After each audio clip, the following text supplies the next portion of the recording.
आरती होती है। मेरी जीजियों बड़े सावधानी से सुनिएगा। एक शीतल आरती होती है।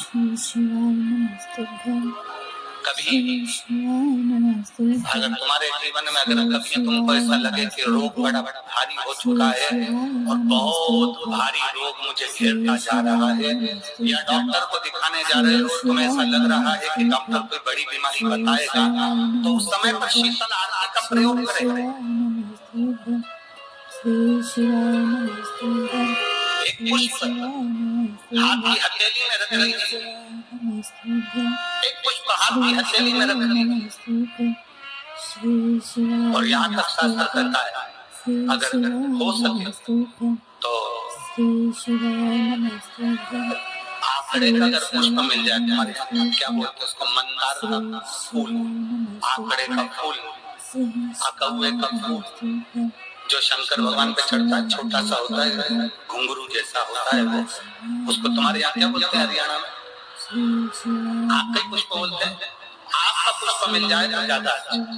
अब उसमें चाहे सफेद हो, चाहे नीला हो, चाहे गुलाबी हो, जैसा भी हो, हाथ में रखने के बाद हाथ में एक लोटा जल भगवान शंकर के शिवालय में जब आप प्रवेश करें और प्रवेश करते समय भगवान के सम्मुख में जब भगवान शंकर के साक्षी में जब पहुंचे, आपके सामने पूजन में कोई भी सामग्री नहीं है, आपके पास में न दिया है, न बाती है, न गर्भवती है, न चंदन है, न कपूर है, न कोई सामग्री है, केवल एक आँख का पुष्प और एक लोटा जल आपके पास में है। शिवालय में पहुंचकर शीतल आरती का प्रयोग करो। 11 बार भगवान शंकर के 11 रुद्रों का स्मरण कर जब 11 बार शंकर के शिवलिंग के ऊपर से नीचे तक कलश को जब घुमाया जाता है और घुमाने के बाद वो आग का जो पुष्प है वो अशोक सुंदरी वाली जगह पर समर्पित कर भगवान शंकर को जो जल चढ़ाया जाता है, जो जल समर्पित किया जाता है, डॉक्टर भले तुमसे कह रहा हो कि तुम्हें बड़ी बीमारी के चांस हैं, आप जाकर एक चेक कराना, तुम्हें वो बड़ी बीमारी निकलेगी ही नहीं, उस रोग से तुम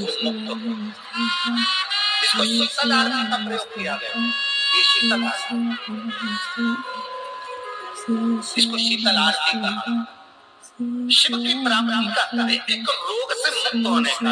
अब आपसे कोई कहे कि ये शीतल आरती का प्रयोग सबसे पहले किसने करा, तो आपको ध्यान लगाना है इस प्रयोग को सोमनाथ जी की कथा का स्मरण करिएगा, सोमेश्वर की कथा का स्मरण करिएगा। आप स्कंद पुराण में, शिव महापुराण में सोमनाथ जी की कथा का स्मरण करिएगा।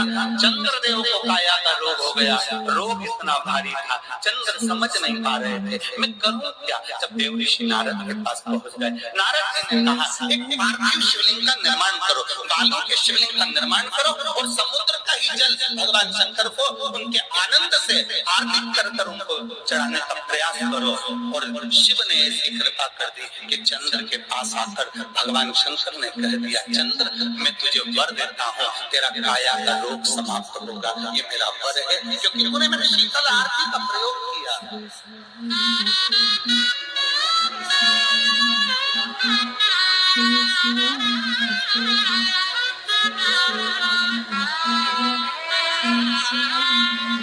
मेरी जीजियों, दो चीजें बड़ा स्मरण में रखिएगा। एक बैसाख महीने में मट्टी के पात्र का जल, अभी अभी क्या चल रहा है, फागुन, अभी क्या चल रहा है, फागुन। जब बैसाख का महीना आए ना,